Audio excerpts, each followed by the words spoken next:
You ever get fucked over so hard it changes your entire life? This dude did. Claude was loyal, quiet, lethal, and his own girlfriend shot him to death. And the goddamn guy, bro, left him to rot. But wanna know who helped him? Nobody. This is the story. This is the real story of GTA 3. Why it happened, what Catalina really wanted, how it connects to every fucking GTA auto game you've ever played. Claude. No name, no words, just bullets. He's the first playable 3D GTA character, but the most dangerous man in Liberty City. But before that, he was just a hired gun and a getaway driver, a killer, and yeah, Catalina's boyfriend. They rob a bank together, she shoots him, boom, game starts. That's not just portrayal, that's a setup. Years in the making. Catalina was not just some psycho bitch. She was power hungry. A manipulative bitch who used Claude to get to the top of the criminal world. Once she got what she wanted, she ditched him for Miguel, a Colombian cartel boss, and kept climbing. And here's the real kicker. She never loved Claude. To her, he was just a tool with a trigger finger. After the betrayal, Claude escapes custody during a prison convoy ambush. And from there, he claws his way back through the scummiest parts of Liberty City. Mafia, Yakuza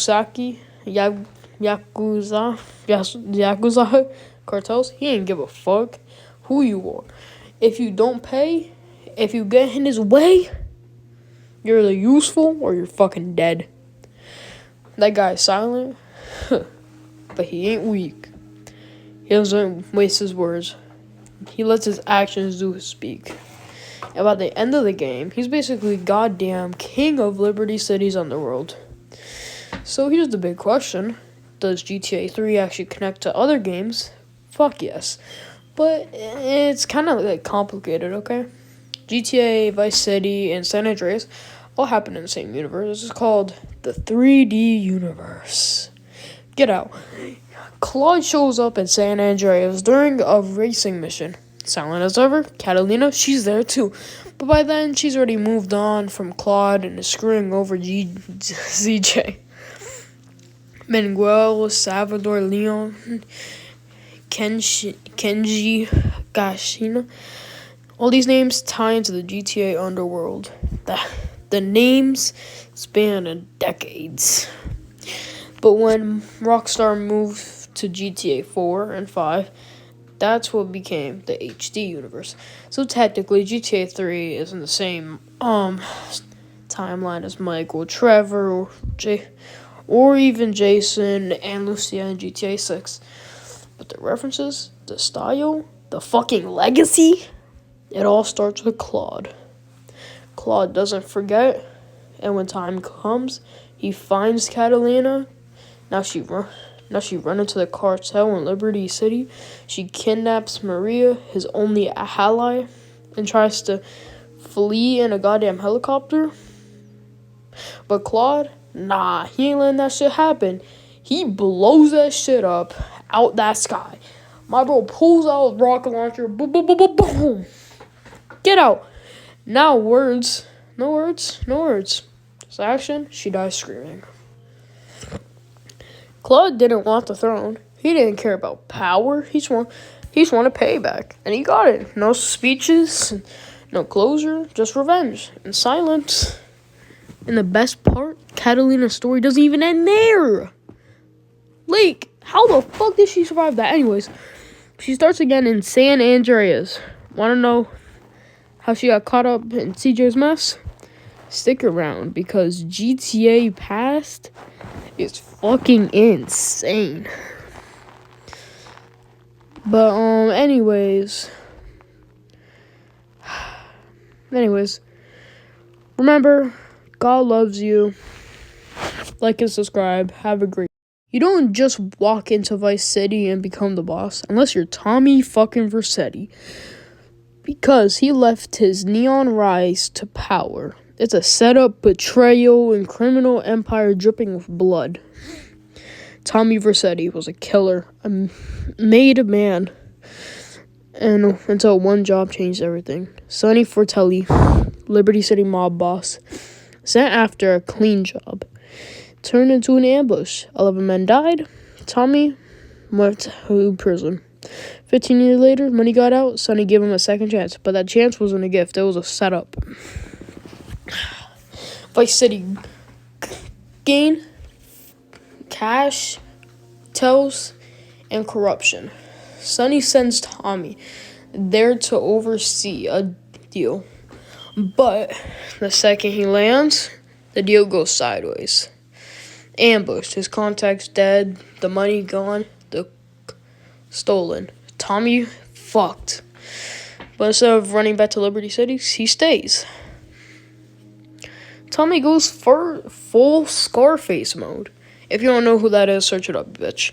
Anyways, he starts shaking, downloading level thugs, starts taking turf, starts rising down through the ranks. He meets Lance Vance, brother of one of the dead dealers. And the two team up to find out who the fuck sent us. Set him up. Spoiler. It was fucking Richard Diaz. Diaz is the king of Vice City. And it wasn't the one who blew Tommy's deal.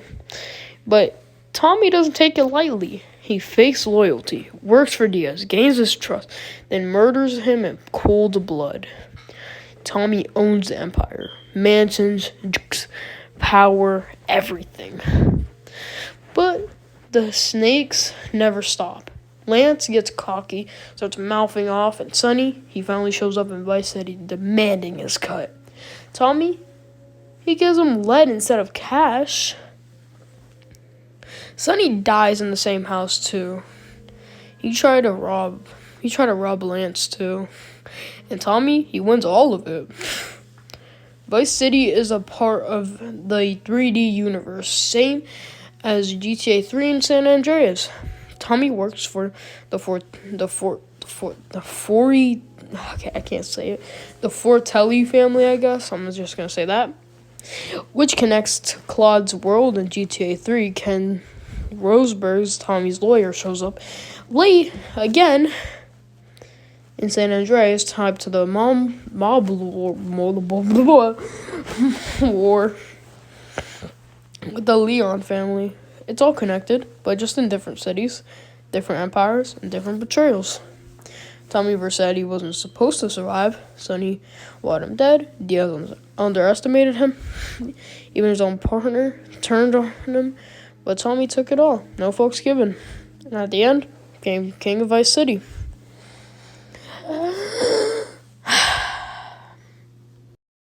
CJ came back home to bury his mom. But he didn't know was that Grove Street was already fucking dead. Betrayal, corruption, cops, and power. This is the real story of Grand Theft Auto San Andreas. It's way darker than what you remember. Carl Johnson, a.k.a. CJ, left Los Santos after his brother Brian died and the family tore itself apart. But when his mother gets killed in a drive-by, he comes home. The Grove Street's fallen. The ballers run the streets. Has infected the hood. And CJ, he's just walking into the mess. Walks into a fucking setup. CJ links back with Sweet, Smoke, and Ryder. They talk like family, act like Grove Street OGs, but from the beginning, shit feels off. Turns out Smoke and Ryder are already working with the ballers and the cops, giving up Grove Street in exchange for money and power. CJ doesn't know it yet, but he's rebuilding something that's already been sold behind his back. Officer Frank Penny? Yeah. A corrupt ass cop, voiced by fucking Samuel L. Jackson. He plants bodies, manipulates gang wars, and uses CJ like a pawn. He's like a real puppet master in the story. He's the reason CJ gets dragged into this countryside. In San Fario, in Las Vegas, doing jobs, killing people, cleaning up 10 pennies work. 10 pennies dirty work. Fuck. But CJ ain't no pawn forever. While the streets are burning, he builds an empire, takes over a garage in San Fario, destroys a local I can't say it. Cartel, becomes a fucking casino boss in Las Venturas. He got jetpacks, mob connections, and the cash is rolling in, but the one thing missing is home. Grove Street. Sweet gets locked up, Big Smoke gets crowded as the king of Los Santos, 10 Petty walks free, and the ballas, they're fucking everywhere. CJ's empire doesn't mean shit if it's his family's still in chains. CJ breaks Sweet out, and together they launch a full-blown war for Los Santos. Ballas, cops, Smoke's army. It's a fucking war zone. And CJ tracks down Big Smoke in a large palace surrounded by guards. It ends with Smoke coughing blood and saying, "I got caught up in the money, CJ." Fuck him. But the final boss of the Smoke is 10 Penny, and when he crashes off that goddamn overpass, it's justice. But not because the system worked, that's because CJ fucking made it happen. Why'd I say that old gay? Okay, San Andreas is a glue of the 3D universe. CJ meets Catalina. Yep, that's Claude X from GTA 3. You race Claude himself. Ken Rosenberg links to Vice City, links to San Andreas with the Mafia family. Leon from GTA 3 even plays a role in the Vegas casino war. Everything connects. Every betrayal leads to the next. CJ didn't want to be a gangster, but the city made him one. And when smoke clears, the ballas are gone and the streets clean. Grove Street. Grove Street's back. He didn't do it for money, he did it for family.